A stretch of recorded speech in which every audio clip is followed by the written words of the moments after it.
ರಾಜ್ಯ ಸಚಿವ ಸಂಪುಟ ರಚನೆಯಲ್ಲಿ ರಾಯಚೂರು ಜಿಲ್ಲೆಗೆ ಅನ್ಯಾಯವಾಗಿದೆ ಎಂದು ಕೆಪಿಸಿಸಿ ಹಿಂದುಳಿದ ವರ್ಗದ ಹಿರಿಯ ಉಪಾಧ್ಯಕ್ಷರಾದ ತಲ್ಕಾಯ ಮಾರಪ್ಪ ಇವರು ಬೇಸರ ವ್ಯಕ್ತಪಡಿಸಿದ್ದಾರೆ. ಹಲವಾರು ವರ್ಷಗಳಿಂದ ಕಾಂಗ್ರೆಸ್ ಪಕ್ಷದ ನಿಷ್ಠರಾಗಿ ಪಕ್ಷದಲ್ಲಿ ವಿವಿಧ ಹುದ್ದೆಗಳನ್ನು ನಿರ್ವಹಿಸಿ ಜಿಲ್ಲೆಯಲ್ಲಿ ಪಕ್ಷವನ್ನು ಬಲವಾಗಿ ಕಟ್ಟಿದ ಈ ಜಿಲ್ಲೆಯ ಹಿರಿಯ ನಾಯಕರಾದ ಮತ್ತು ದಲಿತ ಮುಖಂಡರಾದ ಎ ವಸಂತ್ ಕುಮಾರ್ ಮತ್ತು ಪ್ರಭಾವಿ ಲಿಂಗಾಯತ ಸಮಾಜದ ಹಂಪನಗೌಡ ಬಾದರ್ಲಿ ಅವರು ತೀವ್ರ ಪ್ರಯತ್ನ ನಡೆಸಿದ್ದರು. ಕೊನೆ ಕ್ಷಣದವರೆಗೂ ಇವರ ಹೆಸರು ಚಾಲ್ತಿಯಲ್ಲಿತ್ತು. ಸಚಿವ ಸಂಪುಟದಿಂದ ಏಕಾಏಕಿ ಅವರನ್ನು ಕೈಬಿಡಲಾಗಿದ್ದು ಅವರ ಅಭಿಮಾನಿಗಳಲ್ಲಿ ಪಕ್ಷದ ಕಾರ್ಯಕರ್ತರಲ್ಲಿ ತೀವ್ರ ಅಸಮಾಧಾನ ತಂದಿದೆ ಎಂದು ತಿಳಿಸಿದ್ದಾರೆ. ಇಬ್ಬರು ನಾಯಕನ ಹೆಸರು ಕಲ್ಯಾಣ ಕರ್ನಾಟಕ ಭಾಗದಲ್ಲಿ ಪ್ರಬಲವಾಗಿದೆ.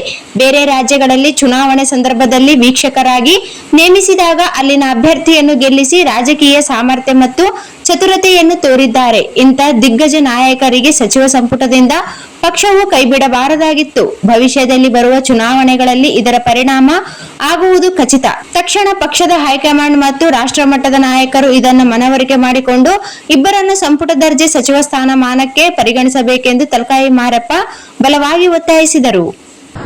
ಕರ್ನಾಟಕ ಪ್ರದೇಶ ಕಾಂಗ್ರೆಸ್ ಸಮಿತಿಯ ರಾಜ್ಯಾಧ್ಯಕ್ಷರಾದ ಶ್ರೀ ವಿ.ಕೆ. ಹರಿಪ್ರಸಾದ್ ಅವರು ನಾನು ಮನವಿ ಮಾಡ್ತಾ ಇದ್ದೇನೆ.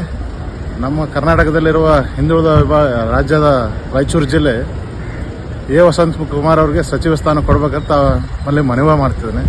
ಅವರು ರಾಯಚೂರು ಜಿಲ್ಲೆಯಲ್ಲಿ ಪ್ರಭಾವಿ ನಾಯಕರು, ಎಡಗೈ ಸಮುದಾಯ ನಾಯಕರಾಗಿರೋದು. ಈ ಜಿಲ್ಲೆಗೆ ಪ್ರಾತಿನಿಧ್ಯ ಕೊಟ್ಟಿಲ್ಲ. ನಾವು ಭಾಳ ಆಸೆ ಪಟ್ಟಿದ್ವಿ ಹಿಂದುಳಿದ ಜಿಲ್ಲೆ ಇದಕ್ಕೆ ಸಚಿವ ಸ್ಥಾನ ಸಿಗುತ್ತೆ ಅಂತೇಳಿ ಭಾಳ ನೋವಿನಿಂದ ಮಾತಾಡ್ತಾ ಇದ್ದೇವೆ.